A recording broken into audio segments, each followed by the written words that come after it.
guys, it's Tuesday and I am here with some of my Tuesday tips.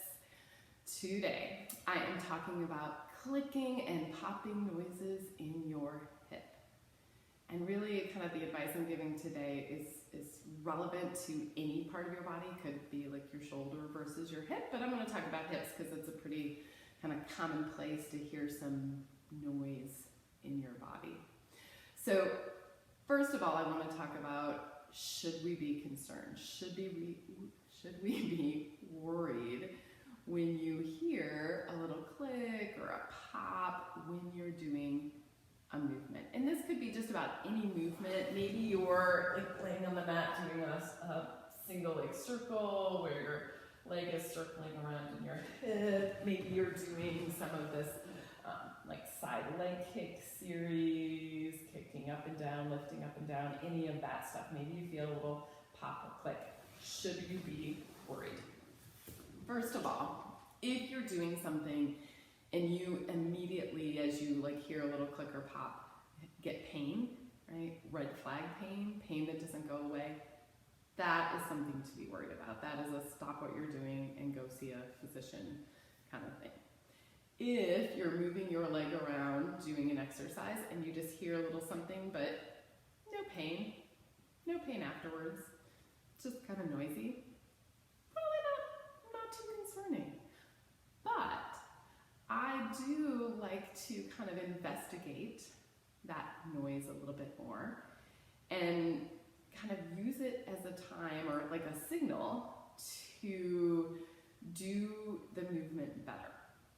Right, so when I hear that in my own body, I kind of go, like maybe I could change what I'm doing. Maybe I could do it better in my body. And that kind of leads me to my first tip.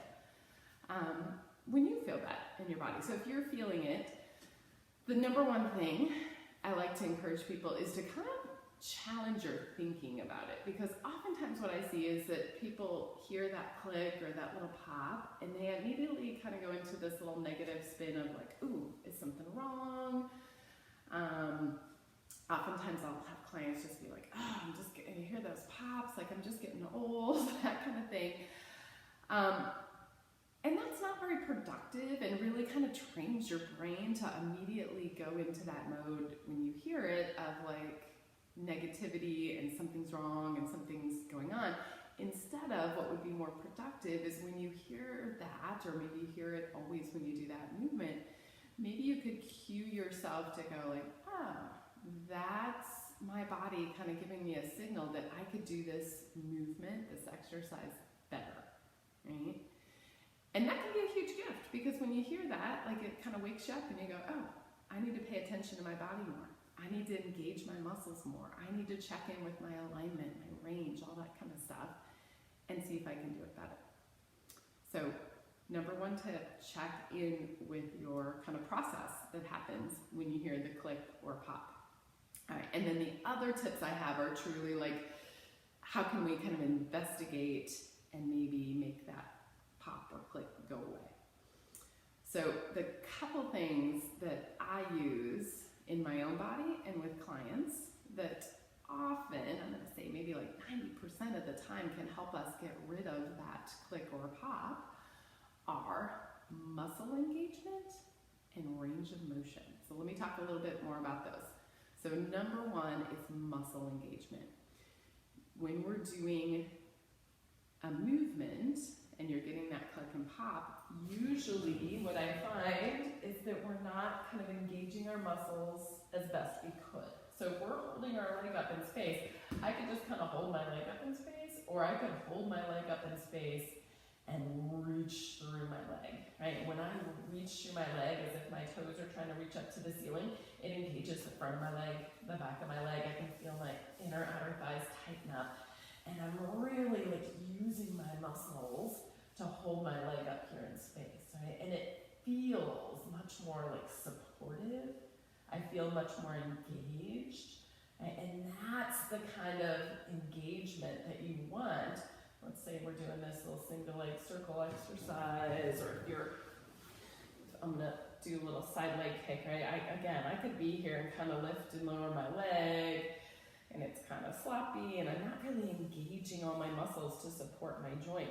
Or I could reach through my leg and I could really engage my butt and my back of my leg and my inner and outer thigh. Now I'm working, and now I'm gonna lift and lower. That's a very different feel. So finding that engagement, right? Finding more engagement usually is super helpful if we're trying to get rid of any clicking or popping going on in the hip. And then the other tip would be range of motion.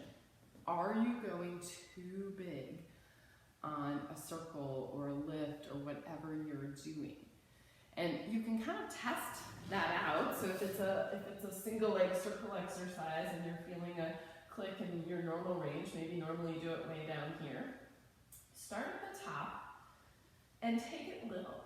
Do a little circle. Find your muscle engagement. Do it as controlled as you can and see if you can find a little range where you don't get the pop. And then see if you can go a little bit bigger, right? And test it out. Because oftentimes that click or pop is kind of your body's way of telling you you've gone past your working level. You're no longer able maybe to stabilize your back. You're going like too big with that circle, kind of a thing. All right, so those are my 2 big movement tips. If you're feeling that click or pop or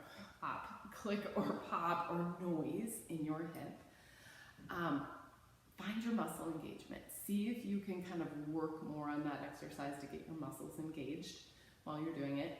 And then number 2, pay attention to your range. Start small and then work your way bigger and find that working level. All right, and then of course, do not forget that mindset change. When you hear a click or pop, instead of just kind of saying like, oh, something's going on, or that doesn't feel good, or I'm just kind of getting old and I click and pop when I move, change that thinking to, oh, there's my signal that I need to like check in with my body, pay attention a little bit more and see if I can do that movement better. All right, thanks for joining me today. Try out these tips. If you have a little click or pop in your hip, I would love to hear from you. If this kind of thing works from you, let me know. You can let me know in the comments below or when you see me at the studio. And again, I know I talked all about hips today, but this really could be relevant to shoulder movement and really anywhere else in your body. All right, have a great day.